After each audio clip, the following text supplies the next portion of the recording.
Painting Chaos Armour can be difficult. Lots of trim, lots of details. I mean, do you paint the Chaos Armour first, then do the banding? Do you do the banding and then do the armour? Do you use metallics, shades, contrasts?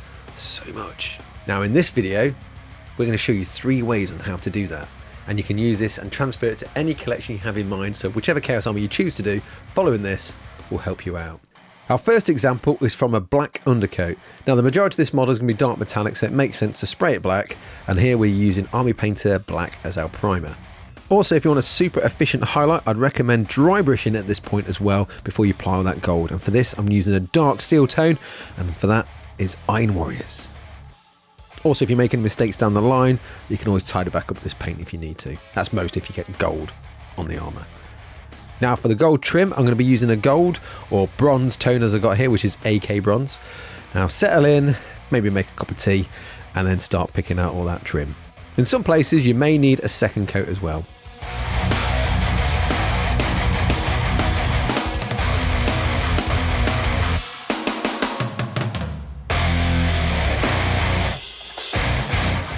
Now at this point I suggest shading this, and I'm going to be using REIKLAND FLESHSHADE here. You could use Gunman Flesh if you want to, but I prefer REIKLAND FLESHSHADE because it sinks into those recesses nicely and it doesn't like dull it down as well.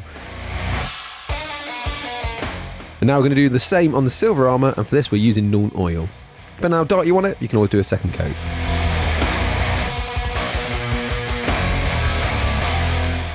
With that gold now shaded, what we're going to do here is highlight both the gold and the silver very lightly, and for this we're using oily steel and doing a gentle dry brush all over.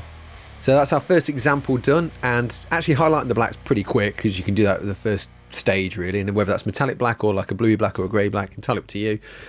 Highlighting the gold, probably not so bad because you can draw that all at the end. It's just picking out the gold that takes ages. Less on this Chaos Chosen, more so on actually the 40k Legionnaires. They have a lot of gold banding on them, so that will take a lot longer. Speaking of Legionnaires, we've got one right here, right now, and we're using this for our gold spray version. So I've undercoated this with AK Gold as our primer, and then I'm just going to coat all over very heavily with REIKLAND FLESHSHADE, and that's just going to do all that shading and detail work for you.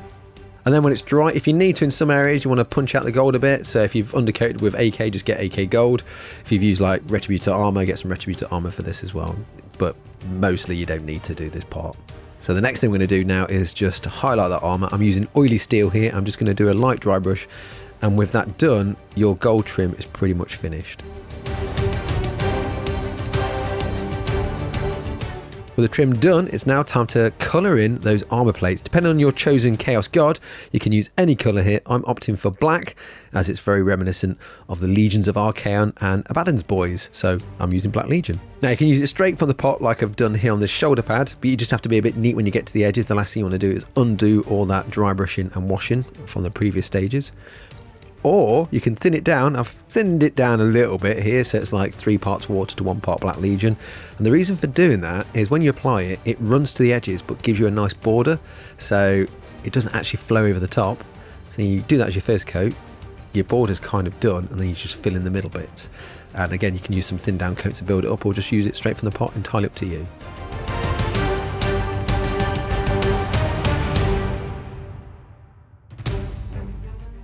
With the black armour now done, we're now going to highlight it up, and for this I'm going to start off by using Pro Acryl's Blue Black as our first highlight. It can be quite chunky at this point as well, so don't worry if you like a bit wibbly wobbly like I've been here.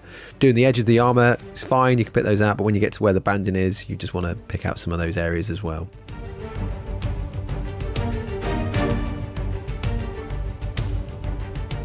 Then where needed, get some Black Legion and just tidy back up. Again, if your highlights are just too thick and chunky, you can just make them a bit thinner. Don't make them too thin, mind, because you want to make some space for when you do your next highlight.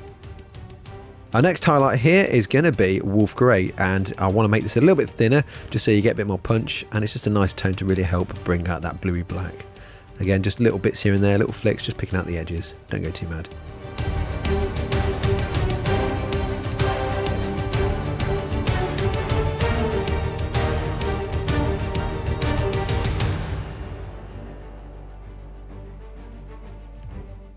So this method is certainly quicker from a trim point of view, and also I guess blocking out the armour isn't too tedious either. It's when it comes to highlighting the armour. If you've got lots of highlights, you've got all that interior on the trim as well, that's where your time's spent. So the first one, pretty quick, from an armor point of view, this one pretty quick from a trim point of view. So let's see what number 3 brings to us. So for our third version, we're starting with a silver undercoat. For this, I've used lead belcher. Again, any silver will do, as long as it's like a mid to dark kind of tone of silver, it's fine. So our first step of this is just to coat all over with Nuln oil. Again, you can use Basilicon and Grey Thin Down, any other washes you got, inks, doesn't really matter. You just want to get some of that definition picked out with a nice wash. When that's dry, I'm just going to get some oily steel and just lightly dry brush, picking out those edges. Now this will also do 2 things. It's going to highlight that silver, but also give you a little bit of a pre-highlight when you start doing the gold, which we'll do in a second or 2. Now for the gold, we're going to pick that out with some yellowy contrast. Here I'm going to use NAZOREG yellow. You could try Egros Dunes. Some of the lighter yellows I think will be a bit too comical, so I'd avoid those. Just be careful, take your time, and if you make any mistakes, you can always tidy back up with some lead belcher or iron hand steel just on some of those panels if you do get any gold or yellow, should I say, on there.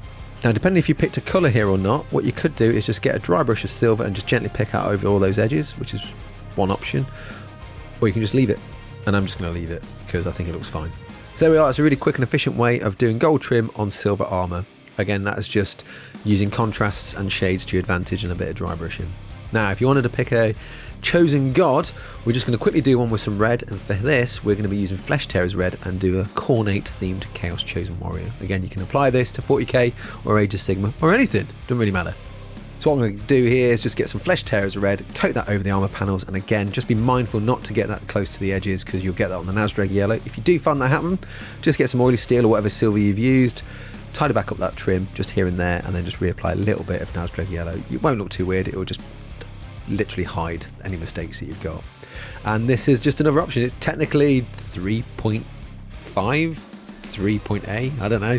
It's an extra option on top of the third. I don't do maths. It's just another option. There you are. It looks cool, and it's red. Who doesn't like red and gold? Shut up, you.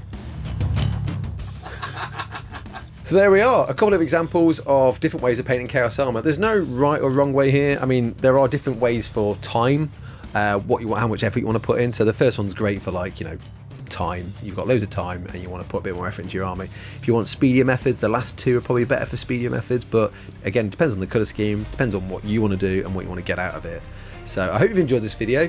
Don't forget to hit the like and subscribe, check out all the links in the description, and come join our Patreon as well. We've got a great community, and yeah, we're just starting off, but it's awesome. So I don't really know how to end this, honestly. Bye. Oh, off you go. I've got to get home. I've got a child to feed.